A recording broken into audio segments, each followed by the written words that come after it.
नमस्कार बच्चों, मैं राहुल शर्मा एक बार फिर से आपका स्वागत करता हूं अपनी नई YouTube वीडियो में। आज हम स्टार्ट करने वाले हैं क्लास 8 का chapter squares and square roots, जिसमें मैंने किसी बुक में से एक एक्सरसाइज और पूरा का पूरा चैप्टर ही लिया हुआ है और हर एक्सरसाइज पर बेस्ड हम क्वेश्चन आंसर्स आज करने वाले हैं। तो स्टार्ट करते हैं chapter squares and square roots from class 8। यहाँ क्वेश्चन दिया हुआ है, which of the following are perfect squares, give reasons for your answer। दिए हुए नंबर्स में से कौन सा नंबर एक परफेक्ट स्क्वायर है और आपको यह भी बताना है कि कौन सा नंबर परफेक्ट स्क्वायर है तो क्यों है और परफेक्ट स्क्वायर नहीं है तो क्यों नहीं है। तो मैं आपको बता दूं, इस क्वेश्चन को करने से पहले आप एक चीज कर लें, 1 से लेकर 9 तक के सभी स्क्वायर्स को लिख लीजिए। मैंने क्या कहा, 1 से लेकर 9 तक के सभी स्क्वायर्स को लिख लीजिए। मैंने क्या किया, 1 का स्क्वायर लिखा 1, 2 का स्क्वायर लिखा 4, 3 का स्क्वायर लिखा 9, 4 का स्क्वायर लिखा 16, ऐसे ही 5 का स्क्वायर 25, 6 का स्क्वायर 36, 7 का स्क्वायर 49, 8 का स्क्वायर 64, 9 का स्क्वायर 81 और 10 का स्क्वायर 100। यहां पर आप क्या देखेंगे कि स्क्वायर करने के बाद नंबर के वंस प्लेस पर आपको क्या डिजिट मिल रही है, 1, 4, 6, 9, 5 और 0। यानी कि ये तो कंफर्म हो गया कि किसी भी नंबर का अगर हम स्क्वायर करेंगे तो वंस प्लेस पर हमें क्या डिजिट मिलेंगी, 1। शुरू से स्टार्ट करते हैं, 0, 1, 4, 5, 6 और 9, जो कि मैंने इस लिस्ट में से कंफर्म किया है। ठीक है, अब स्टार्ट करते हैं क्वेश्चन नंबर 1 के पार्ट ए से। इनमें से कौन से नंबर स्क्वायर है? एक्चुअली अब ये तो कंफर्म क्लियर नहीं कर सकते कि नंबर स्क्वायर है भी या नहीं है। इनमें से स्क्वायर दिए हैं या नहीं दिए हैं, बस इसी लिस्ट के आधार पर आपको बताना है। तो पहला नंबर क्या दिया हुआ है बेटा, 13। ठीक है, अब आप देखिए कि 13 पीछे है 3, 13 में पीछे क्या है बेटा, 3। 13 में वंस प्लेस पर क्या है आपका, 3। और जो नंबर स्क्वायर्स होते हैं उनके वंस प्लेस पर क्या आता है, 0, 1, 4, 5, 6 और 9। तो ये तो क्लियर हो गया कि 13 जो है क्वेश्चन नंबर 1 का फर्स्ट पार्ट जो है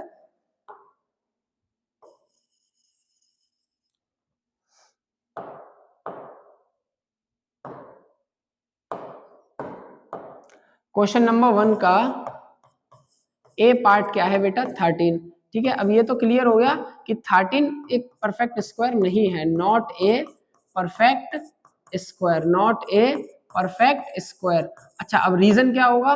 रीजन सिंपल है, क्योंकि इसके वंस प्लेस पर इनमें से कोई सी भी डिजिट नहीं है। ठीक है, यूनिट डिजिट क्या है बेटा, यूनिट डिजिट है आपकी, यहां पर यूनिट डिजिट क्या है, 3। यूनिट डिजिट 3 होने की वजह से ये एक परफेक्ट स्क्वायर नहीं है। यूनिट डिजिट अगर 0, 1, 4, 5, 6, 9 में से कुछ एक है तो वो परफेक्ट स्क्वायर होगा, अदरवाइज नहीं होगा। ठीक, इसी तरह से अगर मैं सेकंड पार्ट की बात करूं तो सेकंड पार्ट में नंबर क्या दिया हुआ है बेटा, 16। सेकंड पार्ट में नंबर क्या दिया हुआ है, 16। सेकंड पार्ट में फिर से रिपीट कर रहा हूं मैं, क्वेश्चन नंबर 1 का बी पार्ट जो है, नंबर क्या दिया हुआ है बेटा, 16। बी पार्ट में नंबर क्या दिया हुआ है, 16। अब इसके आंसर पे आते हैं, ये एक स्क्वायर होगा, yes it is a perfect square, ये एक परफेक्ट स्क्वायर होगा। ठीक है, रीजन क्या होगा, रीजन वही है, यूनिट डिजिट पर आपको क्या मिल रहा है, यूनिट डिजिट पर आपको मिल रहा है 6। ठीक है, इनमें से कोई एक नंबर। ठीक, इसी तरह से 25 की यूनिट डिजिट पर 5 है तो वो परफेक्ट स्क्वायर है। 36 की यूनिट डिजिट पर 6 है, परफेक्ट स्क्वायर है। 49 की यूनिट डिजिट पर 9 है, परफेक्ट स्क्वायर है। और 121 की यूनिट डिजिट पर 1 है तो वो परफेक्ट स्क्वायर है। इस तरह से हमने क्वेश्चन नंबर 1 के सारे पार्ट कंप्लीट कर लिए। अगला स्टार्ट होता है, which of the following are not perfect square, give reasons for your answer. इनमें से कौन सा परफेक्ट स्क्वायर नहीं है और अपने आंसर का रीजन भी देना है। तो ये क्वेश्चन भी पिछले क्वेश्चन की तरह ही है, बस उसमें पूछा है कौन से परफेक्ट स्क्वायर हैं और कौन से, इसमें पूछा है कि कौन से परफेक्ट स्क्वायर नहीं है। ठीक है, स्टार्ट करते हैं।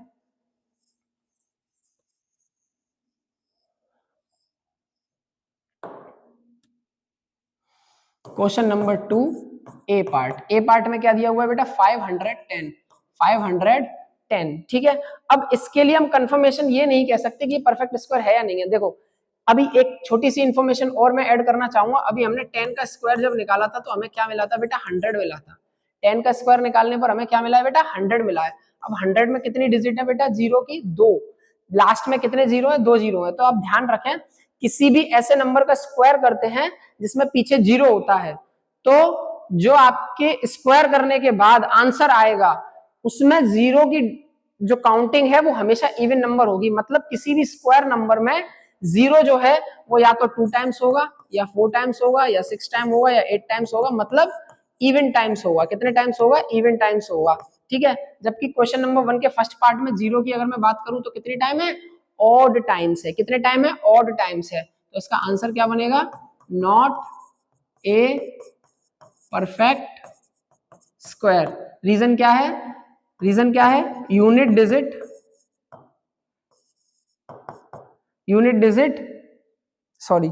नहीं लिखेंगे। इसका रीजन बनेगा बेटा odd times zero in the end. Odd times zero in the end means last में आपके जो जीरो है वो कितने टाइम्स है ऑड टाइम्स है। Odd times zero in the end. अगर फिर भी ये रीजन कंफ्यूजन कर रहा है तो क्या लिखेंगे 1 जीरो। कितने जीरो है बेटा केवल एक ही जीरो है 1 जीरो इन द एंड। ठीक है, जबकि जीरो कितने होने चाहिए या तो 2 हो या 4 हो या 6 हो या 8 हो, इवन टाइम्स होना चाहिए। अगला नंबर क्या है 625। अगला नंबर क्या है बेटा आपका 625। तो ये तो बहुत इजी हो गया। यूनिट डिजिट पर आपका क्या है डी पार्ट में 625 आंसर। यूनिट डिजिट ये कैसा होगा बेटा yes it is a short में लिख रहा हूं परफेक्ट स्क्वायर। ठीक है, क्यों होगा ये परफेक्ट स्क्वायर क्योंकि यूनिट डिजिट पर क्या है आपका यूनिट डिजिट पर है आपका 5। यूनिट डिजिट पर है आपका 5। ठीक है, इस तरह से 878 की अगर हम बात करें तो यूनिट डिजिट पर बेटा आपका 8 दिख रहा है। क्या दिख रहा है 8 दिख रहा है। और इस लिस्ट में देखें आप यूनिट डिजिट पर कहीं भी 8 नहीं दिया हुआ है इसलिए परफेक्ट स्क्वायर नहीं है। इधर बात करते हैं 1205। 1205 बेटा ये भी एक स्क्वायर नंबर नहीं होगा। ये भी एक स्क्वायर नंबर नहीं होगा। रीजन बताता हूं मैं आपको। रीजन इसका ये है जब भी मैं किसी ऐसे नंबर का स्क्वायर करता हूं जहां पीछे 5 हो, जैसे कि 5 के स्क्वायर की बात करूं तो 25 मिलेगा। 15 के स्क्वायर की बात करूं तो 225 मिलेगा। और आपके 25 के स्क्वायर की बात करूं किसके स्क्वायर की बात करूं 25 के स्क्वायर की बात करूं तो मिलेगा मुझे 625। 35 के स्क्वायर की बात करूं तो मुझे मिलेगा 1225। आप देख सकते हैं पीछे जिन नंबर के स्क्वायर्स में मतलब ऐसे नंबर जिनमें 5 लगा हो और उनका हम जब स्क्वायर निकालते हैं तो पीछे 25 जरूर आता है। पीछे क्या आता है बेटा 25 जरूर आता है। जबकि इस क्वेश्चन में अगर मैं बात करूं तो पीछे 25 ना देकर 05 दिया हुआ है। पीछे 25 ना देकर 05 दिया हुआ है। इसीलिए इसका स्क्वायर ये एक स्क्वायर नंबर नहीं बनेगा। ये एक स्क्वायर नंबर नहीं बनेगा। ठीक है, डी पार्ट में क्या है 1205 आंसर नॉट ए शॉर्ट में लिख रहा हूं मैं परफेक्ट स्क्वायर। रीजन क्या है क्योंकि लास्ट 2 डिजिट जो है लास्ट 2 डिजिट्स जो है वो आपकी क्या है बेटा लास्ट 2 डिजिट्स हैं आपकी 05। अगर यही लास्ट 2 डिजिट्स आपकी 25 होती तो ये परफेक्ट स्क्वायर बन जाता। लेकिन लास्ट 2 डिजिट 05 है इसलिए परफेक्ट स्क्वायर नहीं है। ठीक है, यहाँ क्या दिया हुआ है 4489। लास्ट की डिजिट क्या है बेटा आपकी 9 है तो ये एक स्क्वायर बन जाएगा।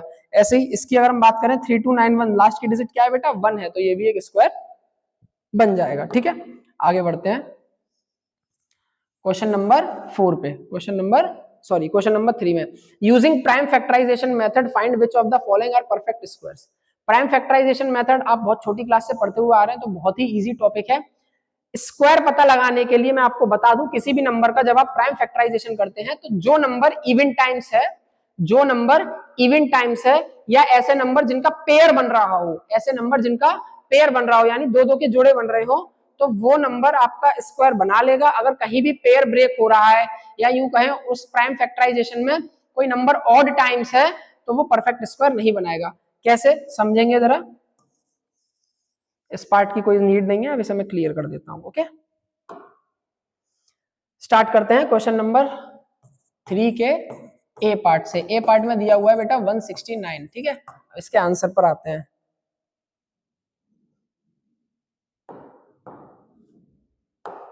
ठीक है, 169 का मैंने प्राइम फैक्टराइजेशन किया 169, 13 से 13 टाइम्स और 13 से 1 टाइम्स। यहाँ आप क्या देख पा रहे हैं, यहाँ आप क्या देख पा रहे हैं कि जो आपका 169 है, 169 को मैंने लिखा 13 इंटू 13। देख लीजिए आप यहाँ पर 13 जो है वो इवन टाइम्स है, यानी 2 बार है। या ऐसे कह सकते हैं कि 13 का इधर पेयर भी बन रहा है, 13 का इधर पेयर भी बन रहा है। सो 169 इज ए शॉर्ट में लिख दे रहा हूं परफेक्ट स्क्वायर। ठीक है, एक और पार्ट इसका मैं करके बता देता हूं, तब आपको क्लियर हो जाएगा। अगले पार्ट में दिया हुआ है आपका 170। क्या दिया हुआ है बेटा? 170। ठीक है, क्या दिया हुआ है आपका? 170। क्वेश्चन नंबर 3 का बी पार्ट क्या दिया हुआ है? 170। 170 का मैंने पहले प्राइम फैक्टराइजेशन किया, 2 से कितने टाइम्स जाएगा ये? 85 टाइम्स। फिर 5 से जाएगा 17 टाइम्स और 17 से 1 टाइम्स। ठीक है, यहाँ आप देख सकते हैं 170 जो है वो किसके बराबर निकला? 2 इंटू 5 इंटू 17। ठीक है, कोई भी नंबर चाहे 2 हो या 5 हो या 17 हो, इनमें से एक भी नंबर ऐसा नहीं है जो इवन टाइम्स हो या जिनका पेयर बन रहा हो। ठीक है, तो इसीलिए 170 कैसा नंबर आएगा बेटा? Not a perfect square. ठीक है, इस तरह से बाकी के पार्ट भी कर लेते हैं। मैं आपको एक लास्ट वाला क्वेश्चन और बता देता हूं इसका, 3025। शायद आपको उससे क्लैरिटी मिल जाएगी क्वेश्चन क्या कहना चाह रहा है ये। ठीक है, इसका लास्ट पार्ट और देख लेते हैं। क्वेश्चन नंबर 3 का एफ पार्ट 3025। ठीक है, 3025। अब 3025 में मैंने क्या किया बेटा? प्राइम फैक्टराइजेशन निकाला किसका? 3025 का। ठीक है, प्राइम फैक्टराइजेशन निकाला 3025 का। कैसे? 5 से चेक करके देखते हैं। किससे चेक करके देखते हैं? 5 से चेक करके देखते हैं। ये कितने टाइम जाएगा? 5 6 30, 0 5 5 25। ओके, नेक्स्ट अगेन 5 से 1 2 1 टाइम्स। फिर आपका किससे जाएगा? ये नंबर जाएगा 11 से, 11 से 11 टाइम्स और फिर 11 से 1 टाइम्स। तो क्या मिला मुझे? 3025 की अगर मैं बात करूं, 2 बार 5 और 2 बार 11। क्या मिल रहा है यहाँ पर? 5 जो है 2 बार है यानी इवन टाइम्स है, 11 जो है वो भी 2 बार है यानी इवन टाइम्स है। इसका मीनिंग क्या हुआ? जोड़े बन रहे हैं, या यूं कहें हर नंबर इवन टाइम्स है। तो इस वजह से हम कह सकते हैं 3025 इज ए परफेक्ट स्क्वायर। अगर यही 5 मान लीजिए केवल एक बार होता या 3 बार होता तो ये परफेक्ट स्क्वायर नहीं होता, परफेक्ट स्क्वायर नहीं होता। ठीक है, लेकिन 5 कितने बार है? यहाँ पर 2 बार है। 11 भी कितनी बार है? 2 बार है, मतलब इवन टाइम्स है, या यूं कहें पेयर में बन रहा है। तो ये एक परफेक्ट स्क्वायर होगा। ठीक है, आइए स्टार्ट करते हैं क्वेश्चन नंबर 4। क्वेश्चन नंबर 4 में क्या लिया हुआ है बेटा? क्वेश्चन नंबर 4 में दिया हुआ है the square of which of the following numbers would be an odd number and why. ये बहुत ही इजी क्वेश्चन है। मैं आपको बता दूं, किसी भी ऑड नंबर का अगर हम स्क्वायर निकालेंगे तो वो भी ऑड ही आएगा। मैं क्या कहना चाह रहा हूं? ऑड नंबर का स्क्वायर ऑड होता है और इवन नंबर का स्क्वायर इवन होता है। क्या कहना चाह रहा हूं मैं? स्क्वायर ऑफ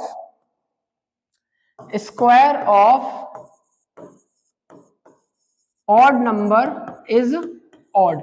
ऑड नंबर का स्क्वायर ऑड होता है, वही square of even number is even. ठीक है, अब इस क्वेश्चन में क्या पूछा है? इसमें ये पूछा है the square of which of the following numbers would be an odd number and why. इनमें से दिए हुए किस नंबर का स्क्वायर एक ऑड नंबर होगा और क्यों? और क्यों? ठीक है, तो पहले वाले पर बात कर लेते हैं, फोर्थ के ए पार्ट पर। फोर्थ के ए पार्ट पर जिसमें क्या दिया हुआ है? 727। इसमें पूछा है कि 727 का जो स्क्वायर है वो ऑड होगा या इवन होगा और क्यों होगा। अब देखिए यहाँ पर आप देख सकते हैं लास्ट डिजिट है 7 जो कि ऑड होती है। लास्ट डिजिट क्या है बेटा? 7 जो कि ऑड होती है। और अभी मैंने बताया है कि ऑड का स्क्वायर ऑड ही होता है। तो यहाँ पर स्क्वायर कैसा आएगा? Square would be odd. Square जो है ऑड आएगा बिकॉज क्योंकि यूनिट डिजिट क्या है आपकी? यूनिट डिजिट भी आपकी क्या है? Because unit digit is odd. Unit digit भी आपकी क्या है बेटा? ऑड है। अगर यूनिट डिजिट ऑड है तो स्क्वायर भी कैसा आएगा? ऑड आएगा। बस इतना सा कंसेप्ट है। ठीक इसी तरह से अगर मैं अगले क्वेश्चन की बात करूं, यहाँ 8 दिया हुआ है तो इसका स्क्वायर कैसा आएगा बेटा? इसका स्क्वायर आएगा इवन। रीजन क्या होगा? रीजन क्या होगा, क्योंकि यहाँ पर भी यूनिट डिजिट क्या है बेटा, यूनिट डिजिट क्या है बेटा, यूनिट डिजिट है यहाँ पर इवन, यूनिट डिजिट है यहाँ पर इवन। ठीक इसी तरह से यहाँ पर यूनिट डिजिट है 9, इसका स्क्वायर मैं बात करूं तो कैसा होगा, ऑड। क्यों, क्योंकि यूनिट डिजिट भी क्या है बेटा, यूनिट डिजिट क्या है, यूनिट डिजिट है आपकी ऑड, यूनिट डिजिट है ऑड। ठीक है, कहने का मतलब क्या हुआ, किसी नंबर की यूनिट डिजिट या वंस प्लेस की डिजिट ऑड है तो उसका स्क्वायर भी ऑड होगा, और किसी नंबर की यूनिट डिजिट या वंस प्लेस की डिजिट इवन है तो उसका स्क्वायर भी इवन हुआ। ठीक है, आगे बढ़ते हैं। यही इस तरह से क्वेश्चन नंबर 5 दिया हुआ है, इस तरह से क्वेश्चन नंबर 5 में थोड़ा सा चेंज है, right the ones digit in the squares of the following. दिए हुए नंबर का जब हम स्क्वायर निकाल लेंगे तो उसकी वंस डिजिट क्या होगी, दिए हुए नंबर का जब हम स्क्वायर निकाल लेंगे तो उसकी वंस डिजिट क्या होगी।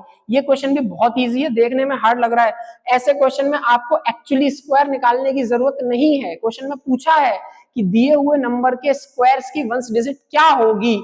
ठीक है, नंबर के स्क्वायर की वंस डिजिट या यूनिट डिजिट क्या होगी ये पूछा जरूर है, लेकिन आपको स्क्वायर निकालने की जरूरत नहीं है, आप बिना स्क्वायर निकाले भी इसका आंसर कर सकते हैं। कैसे, देखें जरा।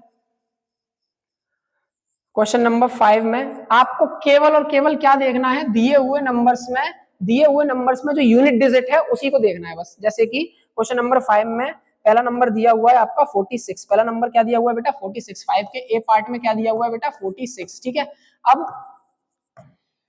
अब यहाँ पर यूनिट डिजिट में क्या है, यहाँ पर यूनिट डिजिट में आप देख सकते हैं 6 है, यूनिट डिजिट में क्या है बेटा 6 है। अब 6 का स्क्वायर क्या होता है, 6 का स्क्वायर होता है 36, 6 का स्क्वायर क्या होता है 36, और 36 में यूनिट डिजिट क्या आ रही है बेटा 6 आ रही है, 36 में यूनिट डिजिट क्या आ रही है 6 आ रही है। ठीक है, तो 46 का भी जब मैं स्क्वायर करूंगा, क्योंकि 46 के पास यूनिट में 6 है तो 6 का स्क्वायर 36, उसके पास यूनिट डिजिट 6 ही है, तो 46 का भी जब मैं स्क्वायर करूंगा तो इसके भी स्क्वायर की यूनिट डिजिट यानी कि unit digit of square of 46 के स्क्वायर की यूनिट डिजिट भी आपकी क्या निकल कर आएगी बेटा 6 ही निकल कर आएगी। 46 के स्क्वायर की भी यूनिट डिजिट आपकी क्या निकल कर आएगी 6 निकल कर आएगी। अब 6 देखकर 6 आ रहा है आंसर, ऐसे मत समझ लीजिएगा, अगले वाले क्वेश्चन में और अच्छे से समझेंगे। इसी का मैं बी पार्ट आपको बता रहा हूं, बी पार्ट में क्या दिया हुआ है, बी पार्ट में क्या दिया हुआ है, नंबर दिया हुआ है 38। ठीक है, 38 यूनिट डिजिट में यहाँ पर क्या है बेटा, यूनिट डिजिट में हमारे पास 8। अब 8 का स्क्वायर हम क्या जानते हैं, 8 का स्क्वायर हम जानते हैं 64। 64 की यूनिट डिजिट पर क्या मिल रहा है हमें 4 मिल रहा है, 64 की यूनिट डिजिट पर क्या मिल रहा है हमें 4 मिल रहा है। ठीक है, तो अब देखें जरा इसका आंसर क्या बनेगा, इसका आंसर बनेगा unit digit of square of 38 is 64। क्यों, बस हमें लास्ट की डिजिट देखनी है, लास्ट की डिजिट देखनी है और उसके स्क्वायर की लास्ट की डिजिट देखनी है। यहाँ लास्ट की डिजिट देखी मैंने 8 और 8 के स्क्वायर की लास्ट डिजिट देखी 4। ठीक है, तो 38 के स्क्वायर की यूनिट डिजिट भी क्या बनेगी बेटा 64 बनेगी। यूनिट डिजिट कह लो या वंस डिजिट कह लो, बात एक ही है। ठीक है, find the squares of the following numbers. ये क्वेश्चन बहुत इजी है, स्क्वायर निकालने के लिए आपको क्या करना होता है, एक नंबर का उसी से ही मल्टीप्लाई कर देना है। जिस नंबर का आप स्क्वायर निकालना है, मान लीजिए 3 का स्क्वायर निकाल रहे हैं तो 3 का स्क्वायर निकालने के लिए आपको 3 का 3 से ही मल्टीप्लाई कर देना है। 4 का स्क्वायर निकालना है तो 4 का 4 से मल्टीप्लाई कर देना है। जैसे पहला क्वेश्चन क्या दिया हुआ है बेटा 25, पहला क्वेश्चन क्या दिया हुआ है 25 का स्क्वायर निकालना है, 25 का क्या निकालना है बेटा आपको स्क्वायर निकालना है। ठीक है, देखें जरा क्या कह रहा है क्वेश्चन, 6 के ए पार्ट में आपको 25 का स्क्वायर निकालना है, यानी कि 25 का स्क्वायर। अब 25 का स्क्वायर का मीनिंग क्या है 25 इंटू 25, और 25 इंटू 25 होता है बेटा 625। तो ये मल्टीप्लिकेशन आपको करना आता है, तो इस क्वेश्चन में कुछ भी ऐसी हार्डनेस नहीं है, दिए हुए नंबर का उसी से आपस में मल्टीप्लाई कर देंगे तो आपका क्या निकल जाएगा स्क्वायर निकल जाएगा।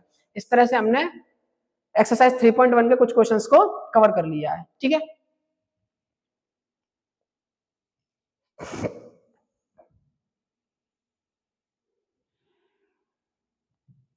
अब आते हैं अगली एक्सरसाइज पे, एक्सरसाइज 3.2। एक्सरसाइज 3.2 में कुछ क्वेश्चंस ऐसे दिए हुए हैं जहां आपको एक्चुअली सॉल्व नहीं करना है, लेकिन दिमाग लगा के आंसर निकालना है, दिमाग लगा के आंसर निकालना है। कुछ भी हार्डनेस नहीं है, बड़ा इजीली हम कर लेंगे, समझ लेंगे। देखें जरा कैसे।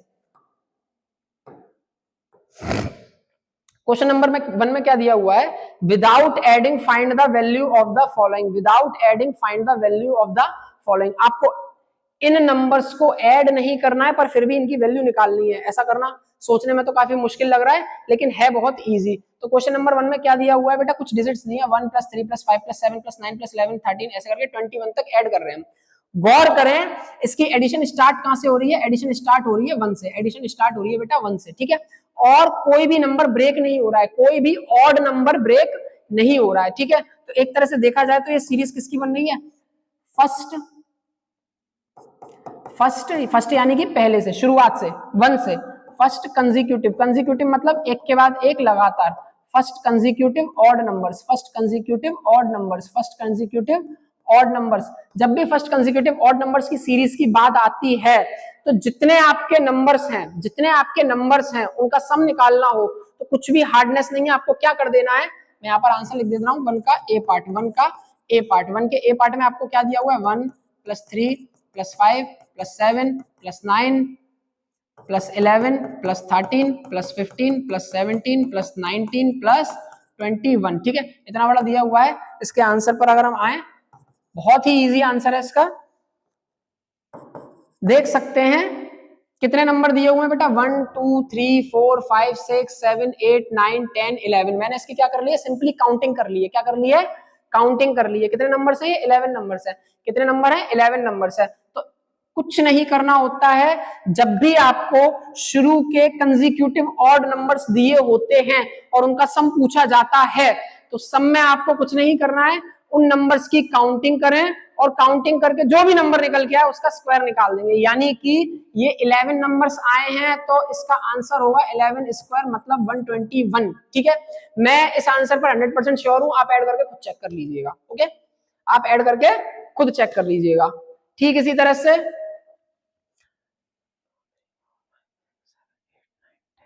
ओके, ठीक इसी तरह से अगले वाले क्वेश्चन में कहां तक डिजिट दी है? अगले वाले क्वेश्चन में दी हुई है डिजिट 27 तक, यानी कि 3 डिजिट और ऐड हो गई है, 3 डिजिट नहीं सॉरी 3 नंबर्स और ऐड हो गए हैं। अगले वाले क्वेश्चन में कहां दिया हुआ है बेटा? 3 नंबर्स और ऐड हो गए हैं, ठीक है। ए पार्ट हमने कंप्लीट कर लिया, बी पार्ट की बात करते हैं, बी पार्ट की बात करते हैं। बी पार्ट में क्या दिया हुआ है? बी पार्ट में बेटा क्वेश्चन नंबर 1 के बी पार्ट में 3 नंबर और ऐड कर दिया, यानी कि 23 25 और 27, 23 25 और 27। ये कहां तक हो गए बेटा? 3 नंबर और ऐड हो गए, 1 2 3 4 5 6 7 8 9 10 11 12 13 14, ठीक है। कहां तक आ गए बेटा? 14 तक हो गए, 14 तक हो गए, 3 नंबर ऐड हो गए, 14 तक आ गए। तो आंसर इसका क्या हो जाएगा बेटा? 14 का स्क्वायर। अब 14 का स्क्वायर क्या होता है? 14 का स्क्वायर होता है 196। तो ये आंसर क्या बन गया इसका? 196, बिना ऐड करे हमने इसका